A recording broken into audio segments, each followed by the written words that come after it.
When the Ferrari California came out in 2008, a lot of people didn't like it. The media complained about the performance, the looks, and the overall concept of a front-engine V8 Ferrari.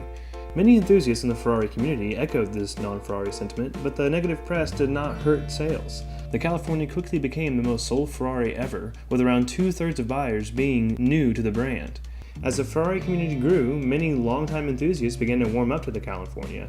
Even though the original Ferrari California was clearly a success, Ferrari hadn't quite won over its harshest critics, especially automotive journalists. Well, that all changed whenever they came out with the California T.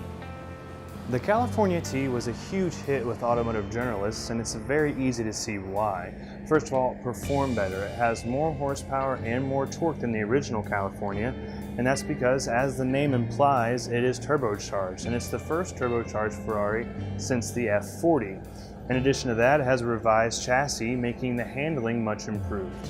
And not only does it perform better, but it also looks better. They widened the grille, they made it more aggressive and Ferrari-like, and they shaped the headlights to look more like the beautiful Ferrari F12, and they got rid of that stacked tailpipe design that a lot of people just did not like. As you may have noticed, this California T has matte black exhaust tips and matte gray diffusers. This is how to visually identify the handling speciale package, which gives the California T faster shifts, louder exhaust, and sportier handling at the expense of a less soft ride. One of the other cool features that comes with the handling speciale package is this emblem right here that says handling speciale. Perhaps the best thing about the HS package is the fact that it's only $8,000. In most circumstances, $8,000 is a pretty big chunk of change, but in terms of Ferrari options, it's actually an incredible value. The Ferrari Cali T is kind of the entry-level Ferrari, but it's not cheap, and with options, it can easily creep up over $200K. $8,000 is a steal for the HS package, and so I highly recommend it to anyone that's considering buying a Cali T. So the California T is a great car, and it's better in almost every way than the original California, but it's not that much better. You see, in 2012, the California was given an update, and it was dubbed the Ferrari California 30. That meant that it had 30 more horsepower and 30 less kilograms of weight than the previous California.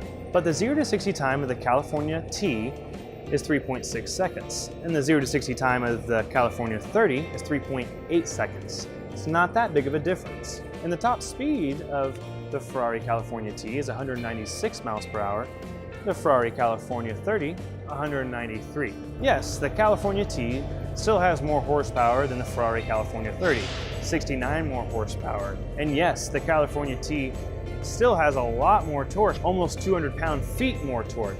And you feel that. It's a faster car, but it's really not that much faster, and that's mainly because it has a lower displacement. Still, the Cali T handles much better than the original California, or the updated California for that matter. But if you wanted better handling on the earlier models, you could have gotten a very similar handling speciale package. Now, I'm not dogging on the California T. I think it's a great car. I just think that the original California is highly underrated, especially whenever you consider the number of firsts that this car was for Ferrari. It was the first front-engine V8. It was the first Ferrari with a multi-link rear suspension. It was the first Ferrari with a 7-speed dual-clutch transmission. It was the first Ferrari with a metal folding hardtop roof. And that roof is so good that it's in this one. It's the same exact roof. This Ferrari also was the most aerodynamic Ferrari ever created until the F12 came along. And this car was faster than the Ferrari F430 whenever it came off the line, mainly because of that dual clutch transmission. This car is great. This car is just better.